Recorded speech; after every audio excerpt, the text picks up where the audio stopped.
Hi, everybody, and welcome to Leads and Tags, everything you're going to want to know about how to write a great lead and then how to finish strong in that story. We're going to talk about that today in our lecture.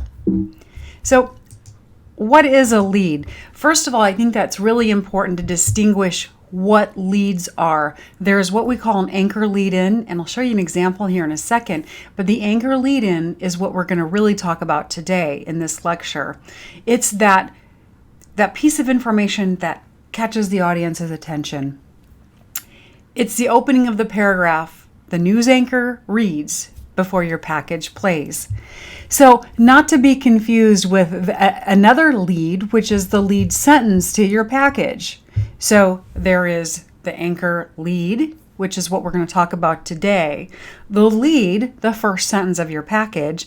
And oddly enough, there's another lead, which is a story idea. So this one word has a lot of different meanings. But the most important thing to remember is that whether you're writing for print, broadcast, PR, other digital media, make sure that a lead is effective. We don't want to go for sensational, but we do want something that will have the audience stay tuned. So broadcast leads, they kind of tantalize the audience. They are usually fairly clever. Of course, we've got to think about the type of story that you're writing. If it's a really hard, timely news story, you don't want a kitschy lead there for a murder or an accident or something like that. But when you're writing a feature story and it's a little bit more evergreen, that's when you can really have some fun with your writing. It's important to not give all the information away in your lead, but rather use that lead and that anchor tag as information you couldn't fit in the story. It shouldn't repeat any of the information that you have in the story. Another thing to consider is you don't have to answer all those questions, who, what, when, where, why, and how, in that anchor lead-in. So, how do you construct this broadcast lead? Well, begin with, like I said, an interesting fact to the story that isn't actually in the story. That's actually the current portion of your story, because you'll be writing that Monday. You're writing it before, but we're going to enter that into Inception on Monday for Wednesday's newscast. So that's where you can really make that current. The Board of Education voted today on whether to continue wearing masks in the spring. Totally made up, off the top of my head. I don't know if there's actually a vote, but I hope you can understand that's where that current element, that timeliness, is coming in. Then you introduce the reporter, but don't say something like, Reporter Mackenzie Parsons explains. Reporter Mackenzie Parsons has more to the story. Reporter Mackenzie Parsons says some parents are upset that they'll continue to wear masks into the spring. Something like that. You can tease what you're going to say later on in that news package. These are some leads written by students. This was Mackenzie Parsons' lead. The Harry Potter fandom started in 1997 with J.K. Rowling's first book in this series, Harry Potter and the Philosopher's Stone. Reporter Mackenzie Parsons takes a look at how the wizarding world is just as big as ever. It's present tense. That's great. It really tells a little bit about the history. It kind of sets up for the rest of the story. It actually makes me want to listen to more and find out, wow, what's up with this story? What is the latest with J.K. Rowling? Another lead, an anchor lead-in. Every year, almost 900 people are killed and almost 76,000 people are injured in vehicle crashes during snowfall or sleet. Reporter Analea Ramirez gives us some tips to make sure your car's ready for an Omaha winter. I like this lead. It has facts in it, We know what we're going to get in the story. I would imagine a car engine starting or some really beautiful nat sound in this story. And a voiceover, a natural sound by SOT. In my car is always so hard to start in the cold. That kind of really bringing us into that emotional part of the story, because who doesn't just kind of go crazy that first snowfall sleet of any season? So again, the facts are great. Perhaps, according to the U.S. Census Bureau, 900 people are killed. Also, there's two almost. If you take a look here, almost and almost, I would go ahead. I love the way that the numbers are rounded, but choose just a different word for that. Nevertheless, I think these are two really nice leads to stories. And if you're like me, it makes you want to actually watch the story because they're good leads. So what about the goal? Like I said, catchy, but you don't want to be insensitive to the story or the folks in the story or the situation. I hope I said that right. You want to be sensitive to all of that. And of course, if it's a hard news story where you're discussing, police still looking for somebody's body, obviously you want to be sensitive to the material that you'll be covering. However, like I said, in feature news writing, you can be clever and creative. Also, concise. Writing is about being concise, being clear for your audience. So you don't want to add a bunch of facts, a bunch of numbers, a bunch of names. You really just want to say, hey, listen to the story, and here's a little bit of why.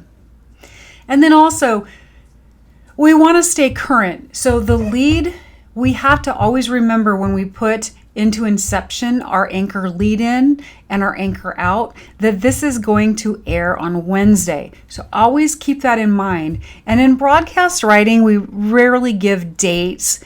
There's always exceptions, but for the most part, we don't want to think about last week, or we want to put the most current element to that story in your lead.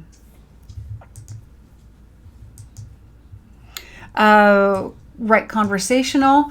One of the rules of thumb is I think about giving your best friend a call, and you're on the phone and you say in a matter of 10, maybe 20 seconds, what your story is. If you can get into that practice, that's really, really helpful. And what I'll always suggest too is writing it out the first time, just putting your brain conversational. What would you tell your best friend in 10 seconds? Put that down there, and you'll find that probably most of the editing, it's going to be slight. You know the story. You're the expert at the story. You've got this. So again, if you can leave a word out, always leave a word out. Make sure you're clear, concise, because our audience is typically multitasking. You want to write to the level, and this, I hate to say it, but it's the truth. You want to write to the level of about a 6th grader. Doesn't mean the audience isn't intelligent. It just means the audience is usually doing something while they're listening. So maybe they're in their car, or maybe they're cooking supper. Maybe they're doing who knows what, but they're listening to the latest news from the Omaha News. So strive for clarity.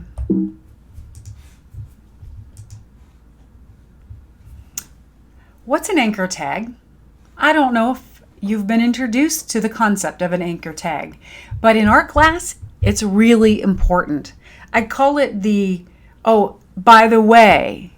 So you have that anchor lead in, which is what I just talked about. You have your story package, which is that nice tidy package with your SOTs, your natural sound, your lower thirds, your beautiful editing, and your voiceover. When you say, for the Omaha News, I'm Jodine Brownlee, and then we'll cut back to the anchor. This gives the anchor a transition from your package to the next story. A few things that we want to talk about will be, let's talk about the do's. Do give information that wasn't available in the package. That's the beauty of a tag. An example, the next movie in the Fantastic Beasts trilogy isn't going to come out until November 20th, 2020. So there's a good example of when we would use a date, because this was a year ago. So it's giving our audience that sort of time element that I'm going to have to wait another year for the next trilogy for J.K. Rowling's book. And then Annalea's was, according to a Google survey, the first day after a snowstorm carries more risk to drivers for serious accidents than other snow days. That's pretty darn good too. I don't mind that a bit. Maybe a little more detail on the Google survey, because I don't quite understand what that is, but that's still not the story. The story is the fact that you have to be prepared for winter driving. So those are pretty nice. We had the anchor lead-ins. These are nice tags to the story. The one thing, actually two things I really don't want to see, and we'll have you rewrite it, is for more information, go to drivinginthesnow.com. For more information, go to YouTube. For more information, so boring. If you are the expert, we don't want to send them to another website to get the information that you should have already explained. It should just be supplemental information. What more didn't I get to say in this 90 seconds, right? Because 90 seconds is all you have for a package. So it's really hard to stuff all that information and tell a story in 90 seconds. So you have an anchor tag and an anchor lead-in. How about that? It's pretty great. So in conclusion, don't make it too complicated. Rarely do we ever want to begin with a time, a day, a date, or a place. On UNO's campus today? No. What happened on UNO's campus? Joe Biden talked to students. Okay, that's a good lead there because it's Joe Biden. Or maybe Joe Biden says if you don't vote for him, it's going to be a really bad thing. But Joe Biden would be the story. So I hope that makes sense. Don't begin with a question. For those of you who had me in class before, you know that's not, I am definitely not a fan of beginning with a question. Doesn't mean you won't see it on CNN, on Fox News, on all the network channels, because once I say don't use it, you'll find it everywhere. However, I really don't want you to get into that practice. When you get on CNN, go for it. You can use questions all you want. Don't begin with a quote. Rarely is in fact, I can't even really think of a time you'd write an anchor lead-in where you began with a quote. Don't be sensational. Don't be overdramatic. And again, we want to avoid websites, phone numbers, because we're multitasking. Who's going to sit and go, oh yeah, I have that. I have the time to write that down. We're not going to have that time to write it down. So avoid any of that. If people want to go onto the website and get more information, they're going to figure that out. So that's a little bit on leads and tags for this class. Remember, in summation, there are 3 types of leads. It is the lead, the anchor lead-in to the story. There's that lead, the first sentence to your story in your package. That's always important too. And then finally, the lead or the tip. What is a good story lead? That is what our news pitches really are all about. So those are the 3 elements of writing a great news lead. You can go ahead and go to our modules and check under assignment. And there's also an example there of a script for digital, a script for television that will go into Inception, also a teaser, as well as, I'm not sure if we have photos on there, but there's the teaser and then the package in the MP4. Until next time, everybody enjoy, stay safe, stay healthy, And I look forward to the Omaha news with this group.